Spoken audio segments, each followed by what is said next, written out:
नमस्कार. आज आपण विज्ञान आणि निसर्गाबद्दल काही भन्नाट कोडी सोडवणार आहोत.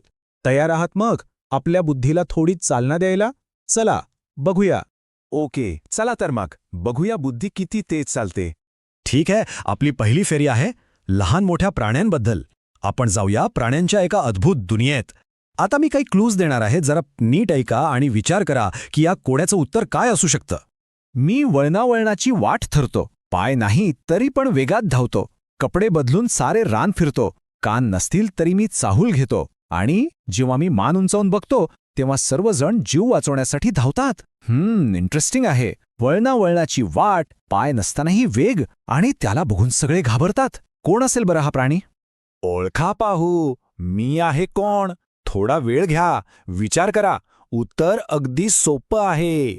आणि उत्तर आहे साप. वा, ज्यांनी ज्यांनी बरोबर ओळखलं त्यांचं अभिनंदन. आता पुढच्या कोड्यासाठी तयार व्हा. ओके, पुढचं कोडं. मी पाण्यात आणि जमिनीवर दोन्हीकडे राहतो. माझी जीभ तोंडाच्या बाहेर निघत नाही. पक्षी माझे दात स्वच्छ करतात. माझ्या अंगावर खवलेदार नक्षी आहे. माझा जबडा सर्वात शक्तिशाली आहे, आणि मी तोंड उघडे ठेवून उन्हात पडून राहतो. अरे वा, हे क्लूज तर खूपच भारी आहेत. पाण्यात आणि जमिनीवर दोन्हीकडे राहतो, आणि जबडा सर्वात ताकदवान. काय वाटतं, कोण असेल हा? ओळखा पाहू, मी आहे कोण? काय येते मनात? सांगा बघू या शक्तिशाली प्राण्याचं नाव. अगदी बरोबर. उत्तर आहे मगर. आणि एक गंमत माहिती आहे, असं म्हणतात की मगरी डायनासोरच्या काळापासून या पृथ्वीवर आहेत. खरंच काय कमाल प्राणी आहे हा. तर बघा, आपण साप आणि मगर ह्या दोघांबद्दलची कोडी पाहिली. दोघंही किती वैशिष्ट्यपूर्ण आहेत, नाही का? साप आपल्या संवेदनेसाठी ओळखला जातो, म्हणजे कानांशिवाय ऐकतो, आणि मगर तिच्या जबड्याच्या ताकदीसाठी. चला आता पुढच्या फेरीत जाऊया आणि निसर्गाचं आणखी एक रहस्य उलगडूया. आपली पुढची फेरी आहे बागेतील कोडी. चला आता निसर्गाच्या या हिरव्यागार दुनियेत शिरूया. वनस्पतींच्या जगातही काही गमतीशीर कोडी लपलेली आहेत. सोडवायला तयार? मी सूर्यासारखा दिसतो. माझ्यामध्ये तुम्हाला अनेक बिया मिळतील. मला खायला पक्ष्यांचा थवा येतो. माझा रंग केशरी पिवळा आहे, आणि मी सूर्याचे पहिले दर्शन घेतो. हे कोडं तर एकदम रंगानी आणि प्रकाशाने भरलेलं आहे. सूर्यासारखा दिसणारं आणि नेहमी सूर्याकडेच पाहणारं. काय असेल बरं हे फूल? ओळखा पाहू, मी आहे कोण? मला वाटतं हे उत्तर तर नक्कीच माहीत असणार. चला सांगा बघू.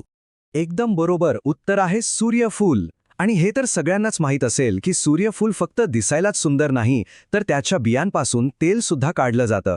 चला तर मग आता आपल्या शेवटच्या फेरीकडे वळूया. आधुनिक जगाची रहस्य. ही फेरी थोडी आव्हानात्मक असू शकते. बघूया. मी बुद्धिमान भासतो, पण माझ्यात बुद्धी नाही. मी एक नोकर आहे, जे सांगितले जाते तेवढेच करतो. प्रत्येक क्षेत्रात माझा ठसा आहे. मी खूप खोल माहिती साठवून ठेवतो, आणि मी क्षणार्थात आकडेमोड करू शकतो. अरे वा, हे कोडं म्हणजे एक विरोधाभासच आहे. बुद्धिमान वाटतो पण स्वतःची बुद्धी नाही. प्रत्येक क्षेत्रात आहे, पण आपण सांगितल्याशिवाय काहीच करत नाही. आणि हो, आपल्या सगळ्यांच्या आयुष्याचा एक महत्त्वाचा भाग आहे हा. ओळखा पाहू, मी आहे कोण? हे उत्तर तर अगदी सोपं आहे. पटकन विचार करा. आणि उत्तर आहे संगणक. करेक्ट. खरं आहे ना, आजच्या जगात आपण संगणकाशिवाय एका दिवसाचाही विचार करू शकत नाही.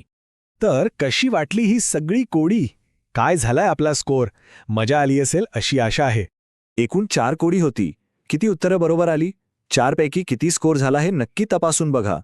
शर्लॉक होम्सचे एक खूप छान वाक्य आहे. हे जग अशा अनेक उघड गोष्टींनी भरलेले आहे ज्याकडे कोणीही कधीच लक्ष देत नाही. किती खरं आहे हे, नाही का? आपल्या आजूबाजूला कितीतरी रहस्य दडलेली असतात, फक्त आपण जरा बारकाईने बघायला हवं. आणि जाता जाता एक प्रश्न.